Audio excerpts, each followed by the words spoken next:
What's up? It's your boy Remus, and welcome to the Champ Set Podcast, the podcast for champions. What's up? It's your boy Remus, and listen, on these streets, they call me the maker of masters, the crafter of champions, the weaver of wise. Why? Because give me a little time, and I'll add Champ Set to your mind. We're a gang, we're an army, we're a group, we're a squad of winners with the most ambitious fighters and athletes. And we do everything to get the win because to us, allowing a loss is a sin. This is the home for ambitious fighters. This is the Champ Set Podcast.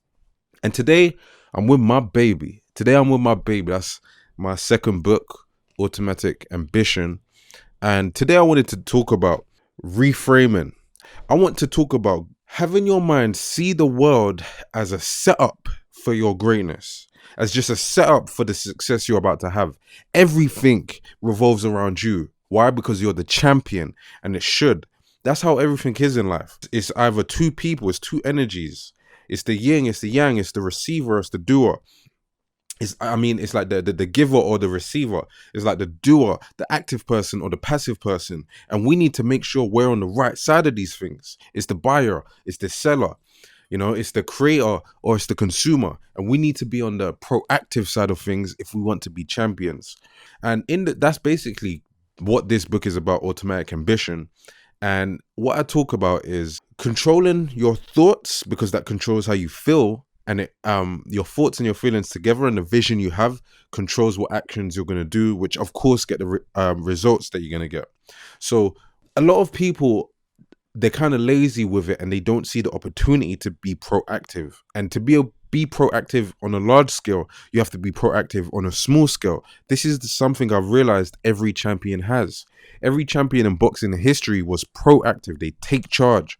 When you're fighting in the ring, most times I can actually spot who's the winner. Like from the first round, not all of the time, but a lot of the time I can actually watch a fight and I can see who's going to be the one to win this in the end, because I can see the energy. I can just sense it. I can see who's the proactive one here. And even if someone seems like he's reacting because maybe he's counterpunching, he's still being proactive because he's the one making stuff happen.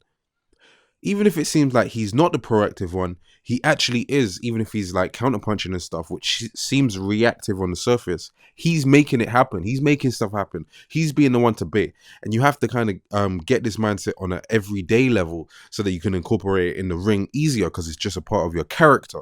So let's start here. We have to map the route to walking, talking, thinking, and acting like a champion, because that's how it's going to be in the ring.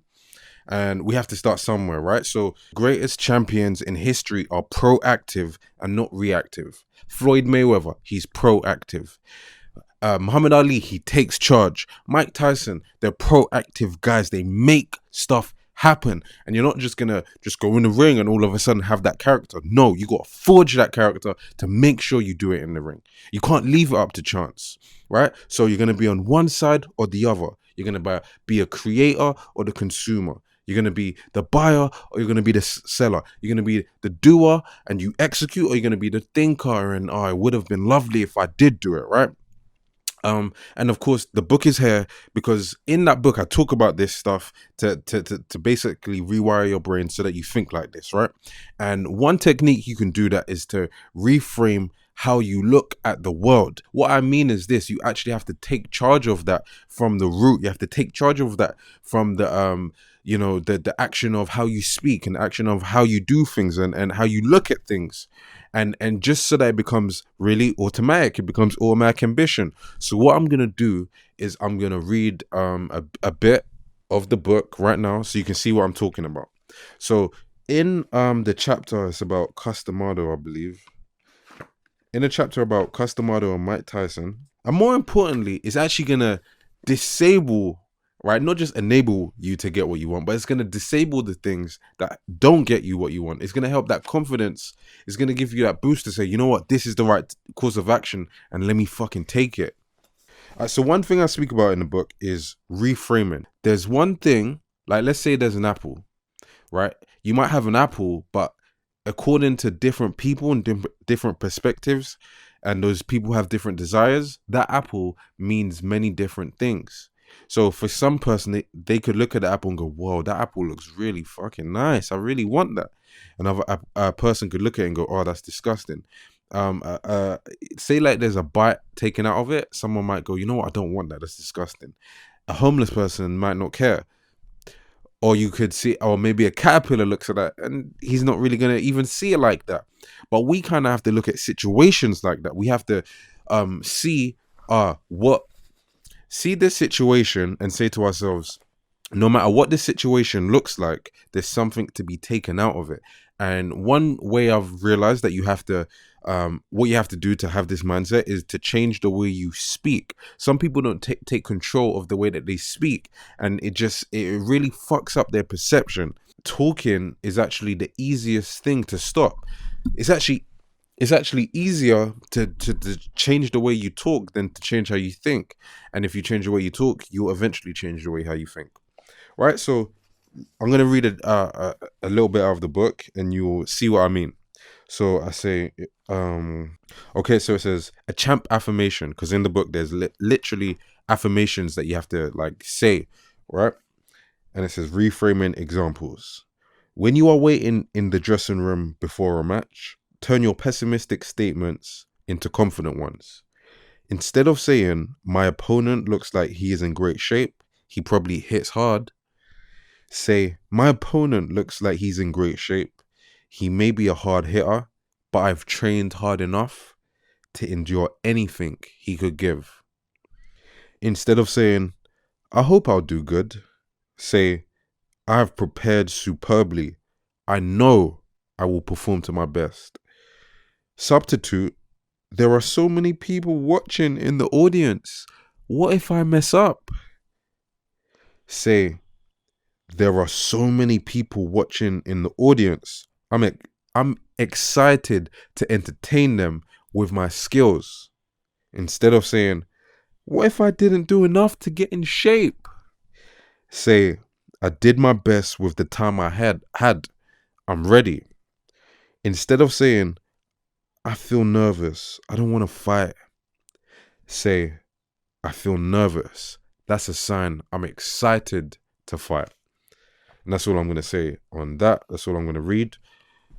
But the point is, you literally take action and take charge of thinking in the way that you want to think. You've literally got to look at every single person, every single place, every single, like certain environments, every single scenario and situation as just a tool, just an opportunity to get you where you want to get to. If you can be the one to figure out how to take the potential out of it, that's it. That's it. There's no complaining. There's no crying. There's no saying, oh my God, I'm not feeling good. To say, oh, this is an opportunity for me to try and train a little bit on certain or do light training, which maybe means I get a chance to do training drills where I'm trying to use my mental, my mind, my focus, maybe do hand coordination stuff. This is an opportunity. Nothing's a problem. It's always opportunity. And the thing that makes it the opportunity is the fact that no other person's gonna think like this. That's how you make the difference. No other fighter is going to think like this. That's why it's the opportunity, because now you're going to separate yourself from the rest, because they're going to look at it for what they see it as on the outside, right? On first inspection. But you having a champion's mindset, being in the state of a champion's mindset, which is champ set, this is how you're going to look at the world. And I just want to harp on this episode on the issue of how you talk to yourself. Not just how you talk to yourself too, but how you talk about everything around you. You even have to, like, one thing I say, right, is if you want to care less about what people think of you, do you know one technique what you can do? You can care less about what you think of others, because it just shuts off that part of the brain that even thinks that, oh, people judging other people is a thing. You're not even conscious of the fact that people could even judge you. You're like, oh, people would judge people? People would judge me? Because you don't judge people so much. And that's the same type of thing when you look at other people as having potential, or looking at things as having potential and positivity and all of these stuffs, right?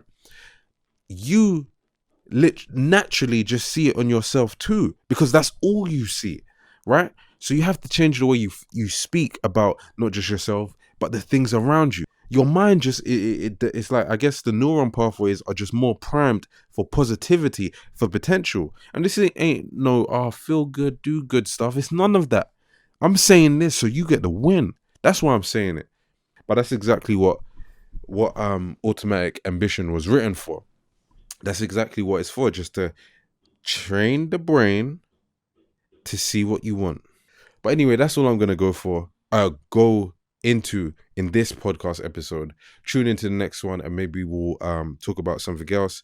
And one thing you can do is sometimes, or every time, I reply to DMs on the Instagram. So if you have questions that maybe you think is a good episode idea to cover, just shoot me a DM, a direct message, and I'll get to it, and maybe I'll address it in an actual episode, because sometimes I do that, and give me ideas.